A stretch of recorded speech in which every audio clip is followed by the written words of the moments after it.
Radio प्रसारण को बढ़ावा देने के लिए पीएम मोदी ने देश भर में 91 एफएम ट्रांसमीटरों का किया उद्घाटन। कहा, देश के 85 जिलों के 2 करोड़ लोगों के लिए है उपहार।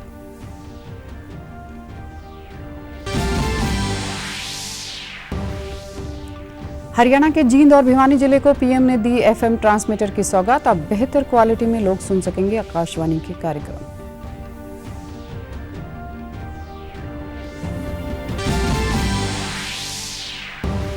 सूडान में फंसे भारतीयों की निकासी लगातार जारी। पोर्ट सूडान से 135 भारतीयों का 9वां जत्था वायुसेना के C-130 विमान से पहुंचा जेद्दाह।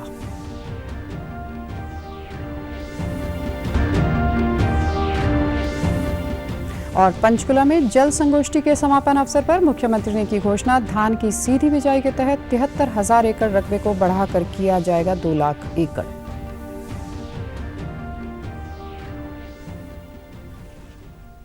नमस्कार, मैं हूं आरजू। अब समाचार विस्तार से। देश में रेडियो प्रसारण को बढ़ावा देने के लिए प्रधानमंत्री नरेंद्र मोदी ने दिल्ली में वीडियो कॉन्फ्रेंसिंग के माध्यम से आज 100 वाट के 91 एफएम ट्रांसमीटरों का उद्घाटन किया। इन ट्रांसमीटरों को 18 राज्यों और 2 केंद्र शासित प्रदेशों के 84 जिलों में स्थापित किया गया है। जिन 18 राज्यों और केंद्र शासित प्रदेशों में रेडियो प्रसारण को बढ़ावा दिया गया है, उनमें हरियाणा, राजस्थान, उत्तर प्रदेश और राज्य शामिल हैं। आकाशवाणी की एफएम सेवा के इस विस्तार से अतिरिक्त 2 करोड़ लोग इस सेवा विस्तार से लाभ उठा सकेंगे और करीब 35,000 वर्ग किलोमीटर से अधिक क्षेत्र में कवरेज का विस्तार होगा। इस मौके पर पीएम ने कहा कि आज ऑल इंडिया रेडियो की एफएम सेवा का यह विस्तार ऑल इंडिया एफएम बनने की दिशा में एक महत्वपूर्ण कदम है। ऑल इंडिया रेडियो के 91 एफएम ट्रांसमिशन की यह शुरुआत देश के 85 जिलों के 2 करोड़ लोगों के लिए उपहार की तरह है।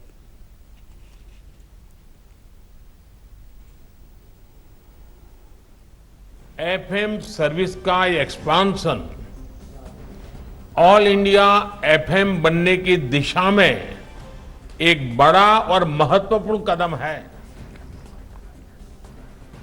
ऑल इंडिया रेडियो के 91 एफएम ट्रांसमीटर्स की ये शुरुआत देश के 85 जिलों के 2 करोड़ लोगों के लिए उपहार की तरह है।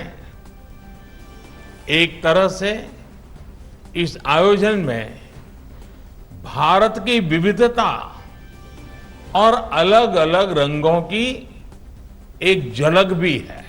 जिन जिलों को कवर किया जा रहा है उसमें एस्पिरेशनल डिस्ट्रिक्ट्स, एस्पिरेशनल ब्लॉक्स, उनको भी सविशेष इसका लाभ मिल रहा है। इस दौरान सूचना व प्रसारण मंत्री अनुराग सिंह ठाकुर ने कहा कि मन की बात कार्यक्रम ने रेडियो की लोकप्रियता में बढ़ोतरी की है। उन्होंने कहा कि आकाशवाणी भारत का सबसे बड़ा एफएम का नेटवर्क बना है। अमृत काल में आकाशवाणी ने अहम भूमिका निभाई है। इन ट्रांसमीटर को स्थापित करते समय आकांक्षी जिलों और सीमावर्ती जिलों में कवरेज बढ़ाने पर विशेष ध्यान दिया गया है। इससे पहले प्रसार भारती द्वारा निर्मित एक लघु फिल्म भी प्रस्तुत की गई। भारत की बहुत बड़ी तादाद में युवा आबादी 65% के लगभग मन की बात को सुनते हैं। तो जो लगता था कि रेडियो के बाद टेलीविजन, ओटीटी प्लेटफॉर्म, इंटरनेट के आने के बाद क्या रेडियो की भूमिका क्या रहेगी, आपके मन की बात ने सबके मन को छुआ भी है, दिल को छुआ है और उन लोगों की उपलब्धियों को भी जन जन तक पहुंचाने का काम किया है। प्रधानमंत्री ने आज जिन राज्यों में 91 एफएम रेडियो ट्रांसमीटर का शुभारंभ किया, उनमें हरियाणा भी शामिल है। जींद और भिवानी जिले को इसकी सौगात मिली है। भिवानी में एफएम रेडियो स्टेशन के उद्घाटन मौके पर केंद्रीय पर्यावरण संरक्षण मंत्री भूपेंद्र यादव और भाजपा सांसद धर्मवीर सिंह ने बतौर मुख्य अतिथि शिरकत की। यह एफएम केंद्र भिवानी व आसपास के 12 से 15 किलोमीटर क्षेत्र के लोगों को ज्ञान, विज्ञान, संस्कृति, शिक्षा, मनोरंजन, समाचार, बच्चों व महिलाओं के कार्यक्रम, किसान व फौजी भाइयों के लिए कार्यक्रम रेडियो के माध्यम से उपलब्ध करवाएगा। इस दौरान भूपेंद्र यादव ने कहा कि इस 100 वाट के स्टेशन को स्टूडियो में तब्दील करने की मांग वे सूचना व प्रसारण मंत्रालय तक पहुंचाएंगे। 91 स्टूडियो का उद्घाटन किया और ये खुशी का क्षण है कि उसमें भिवानी में भी ये उद्घाटन हुआ है। और जिस प्रकार से माननीय सांसद जी ने कहा है कि यहाँ पर स्टूडियो बनना चाहिए, निश्चित रूप से सरकार में हम स्टूडियो के लिए भी इसके लिए कार्य करेंगे। और अभी आने वाले रविवार को प्रधानमंत्री जी के मन की बात की 100वीं कड़ी प्रसारित होगी। हम सब आज प्रधानमंत्री जी को सुनने आए थे और सबने इस स्टेशन के लिए माननीय प्रधानमंत्री जी को बधाई दी है। आगे जो भी इसके विकास की बात होगी उसको भी करेंगे। इस दौरान भिवानी से सांसद धर्मवीर सिंह ने कहा कि उनके संसदीय क्षेत्र में एफएम स्टेशन की स्थापना से लोगों को शिक्षा, मनोरंजन व देश विदेश से जुड़ी जानकारियों के अलावा क्षेत्रीय भाषा में क्षेत्रीय कार्यक्रमों को सुनने का अवसर मिलेगा, जिससे लोगों को अपना जीवन स्तर ऊंचा उठाने में मदद मिलेगी। आज इस शुभ अवसर पर हम सब भिवानी के चारों तरफ के लोग माननीय प्रधानमंत्री जी को बहुत बहुत और खासकर माननीय भूपेंद्र यादव जी, जिनके प्रयासों से आज हमारा यहाँ का स्टेशन एफएम आकाशवाणी की जो शुरुआत हुई है, हम तो माननीय भूपेंद्र जी को भी बहुत बहुत इनका को बधाई भी देते हैं और उम्मीद करते हैं कि यहाँ के इलाके को वो सारे कार्यक्रम जो क्षेत्रीय भाषाओं में क्षेत्रीय नेताओं की बात हो, सांस्कृतिक प्रोग्राम हो, दूसरी कोई शिक्षा की बात हो, यहाँ के माध्यम से वो प्रसारित होंगे। जींद में एफएम रेडियो ट्रांसमिशन के शुभारंभ मौके पर पशुधन विकास निगम के अध्यक्ष धर्मवीर मिर्जापुर ने बतौर मुख्य अतिथि शिरकत की। जींद में इस चैनल का कंट्रोल रूम पुराना किला पर स्थापित प्रसार भारती में बनाया गया है। इस दौरान धर्मवीर मिर्जापुर ने बताया कि इन एफएम केंद्रों के शुभारंभ से जिला जींद की जनता को आकाशवाणी रोहतक के कार्यक्रम एफएम क्वालिटी में सुनने को मिलेंगे। इससे आम जनमानस में काफी उत्साह व खुशी है कि अब जनता को गुणवत्तापरक कार्यक्रम सुनने को मिल पाएंगे।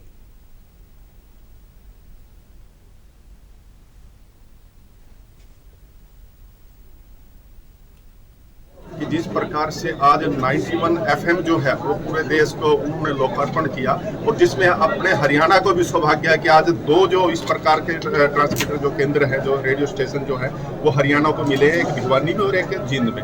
और देखिए जहाँ पर इस प्रकार से रेडियो चैनल या फिर अपना ट्रांसमीटर जहाँ लगता है तो वहाँ की स्थानीय जो गतिविधियाँ हैं उनको बढ़ावा मिलता है। और जिस प्रकार से दिक्कत आती थी कि अपने जींद के आसपास के जो निवासी हैं वो कहीं अपने एफएम के जो अपनी बातचीत जो है वो चैनल जो है वो कार्यक्रम नहीं सुन पाते थे और यहाँ पर गैप रहता था, तो ये जो ट्रांसमीटर यहाँ पर लगाया 100 वाट का, तो इससे 20 किलोमीटर का जो सराउंडिंग है उसके एरिया में जो है अपने जो यहाँ जींद वासी हैं तो उनको एफएम के जो रेडियो के जो कार्यक्रम है उनको सुनने का मौका उनको मिलेगा। पंचकुला में अमृत जल क्रांति के तहत आयोजित 2 दिवसीय जल संगोष्ठी के समापन सत्र में हरियाणा के मुख्यमंत्री मनोहर लाल ने संबोधित किया। इस दौरान उन्होंने जल संरक्षण की दिशा में बढ़ते हुए घोषणा की कि धान की सीधी बिजाई के तहत क्षेत्र में 275% की वृद्धि करते हुए उसके अधीन 73,000 एकड़ क्षेत्र को बढ़ाकर लगभग 2 लाख एकड़ किया जाएगा। इसके लिए मशीनरी की उपलब्धता और सब्सिडी का प्रावधान किया जाएगा। मुख्यमंत्री ने कहा कि राज्य सरकार ने खारे पानी वाले क्षेत्र में 1 लाख एकड़ लवणीय भूमि के सुधार का लक्ष्य रखा है।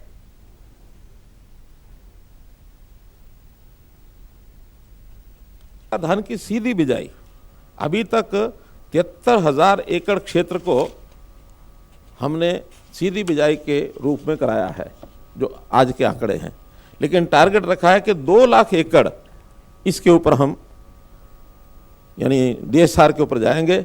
उसके लिए जो जो मशीनरी या जो सब्सिडी की बात आ रही है उसको हम पूरा देंगे और उसके कारण से हमारे पास जो पानी बचेगा वो 2 लाख एकड़ फीट पानी ये बचेगा। जमीन को यानी सुधारीकरण जो है, इस सुधार करने के नाते से भी 1 लाख एकड़ का जो लवणीय भूमि है इसको सुधार करने का संकल्प जो लिया है, ये हालांकि संकल्प हमारा आज का नहीं है, पहले का है कि आप लोग जहाँ से भी मशीन मिलती है वो मशीनें आप लाएं और अगर किसान को लेनी है तो सब्सिडाइज करें, उसको इंसेंटिव दें, सब्सिडी दें, और अगर सरकार को खुद खरीद करके भी उनको देने की आवश्यकता पड़े तो भी उनको खरीदनी चाहिए। और इस 1 लाख एकड़ का जो हमारा भूमि सुधार का कार्यक्रम है इसको पूरा करने के लिए एग्रीकल्चर डिपार्टमेंट ने संकल्प लिया है।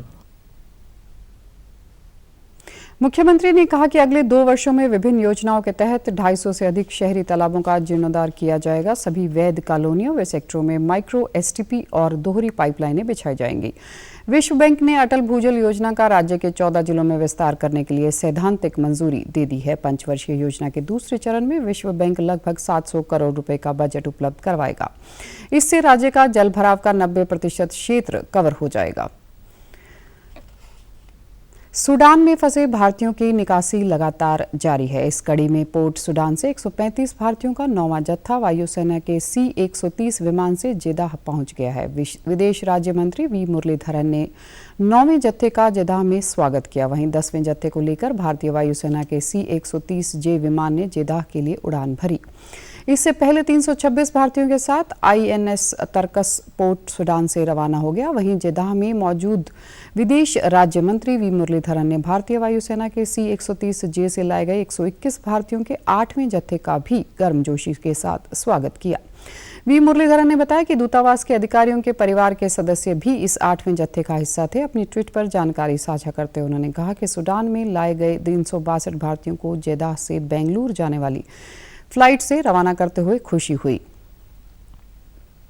प्रधानमंत्री नरेंद्र मोदी ने दिवंगत नेता प्रकाश सिंह बादल पर दैनिक समाचार पत्रों में एक आलेख लिखा है। पीएम ने दैनिक समाचार पत्रों में आलेख साझा करते हुए कहा कि 25 अप्रैल की शाम को जब मुझे प्रकाश सिंह बादल के निधन की खबर मिली तो मन बहुत दुखी हुआ। उनके निधन से मैंने एक पिता तुल्य व्यक्ति को खो दिया है जिन्होंने दशकों तक मेरा मार्गदर्शन किया।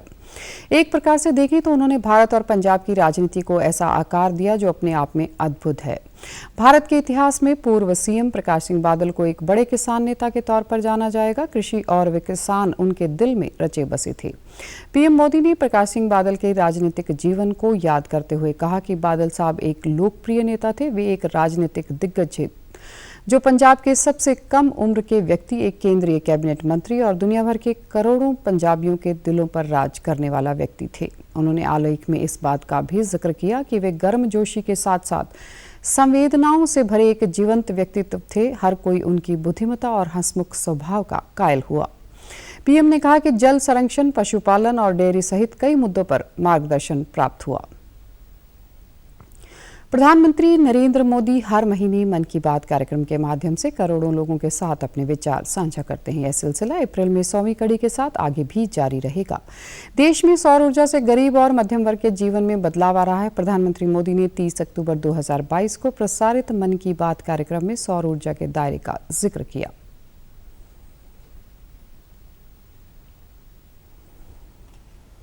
भारत आज अपने पारंपरिक अनुभवों को आधुनिक विज्ञान से जोड़ रहा है। तभी आज हम सौर ऊर्जा से बिजली बनाने वाले सबसे बड़े देशों में शामिल हो गए हैं। सौर ऊर्जा से कैसे हमारे देश के गरीब और मध्यम वर्ग के जीवन में बदलाव आ रहा है, वो भी अध्ययन का विषय है।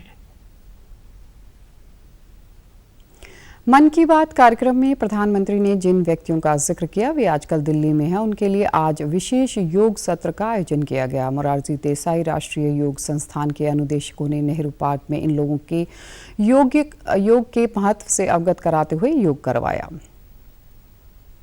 30 अप्रैल को प्रसारित होने वाले प्रधानमंत्री के मन की बात कार्यक्रम की तैयारियों को लेकर आज केंद्रीय मंत्री कृष्णपाल गुर्जर ने फरीदाबाद के सेक्टर 16 स्थित अटल कमल कार्यालय पर भाजपा जनप्रतिनिधियों और कार्यकर्ताओं से बैठक की। इस दौरान उन्होंने कहा कि इस बार प्रधानमंत्री के मन की बात कार्यक्रम का एक विश्व रिकॉर्ड बनने जा रहा है। उन्होंने कहा कि प्रधानमंत्री नरेंद्र मोदी जी मन की बात के माध्यम से दूर दराज की छोटी छोटी सामाजिक और सेवा की बातों और घटनाओं को साझा करते हैं ताकि देश व समाज के लोग भी प्रेरित हो सकें।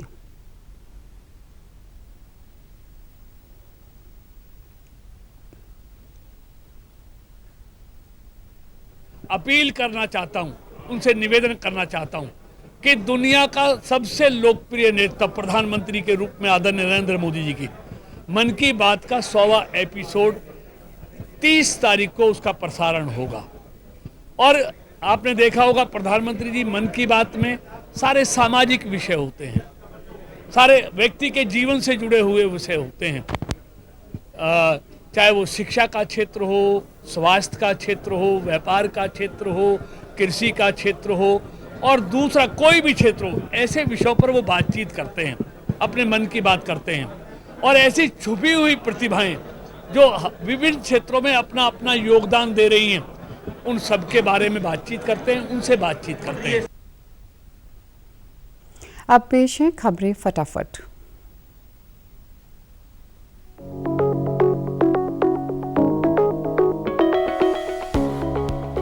केंद्रीय कृषि मंत्री ने केंद्र शासित प्रदेशों में सरकार के कृषि कार्यक्रम के प्रभावी कार्यान्वयन पर दिया जोर। कहा, कार्यक्रमों की पहुंच अंतिम व्यक्ति तक बनाने के लिए कर रहे हैं प्रयास। देश में पिछले 24 घंटों में 7,533 लोगों में कोरोना की पुष्टि। हरियाणा में 693, चंडीगढ़ में 39 और पंजाब में 320 लोग आए कोरोना की चपेट में। पीपीपी की त्रुटियों को दूर करने के लिए 29 व 30 अप्रैल को प्रदेश भर में लगेंगे कैंप। जन्म तिथि, दिव्यांग सर्टिफिकेट अपडेट करवाने पर बिना हस्ताक्षरित पीपीपी संबंधी त्रुटियां की जाएंगी दूर। और पूर्व ओलंपियन और बॉक्सर कौर सिंह ने कुरुक्षेत्र के निजी अस्पताल में ली अंतिम सांस। खेल प्रेमियों ने श्रद्धा सुमन किए अर्पित। समाचारों में आज इतना ही। नमस्कार।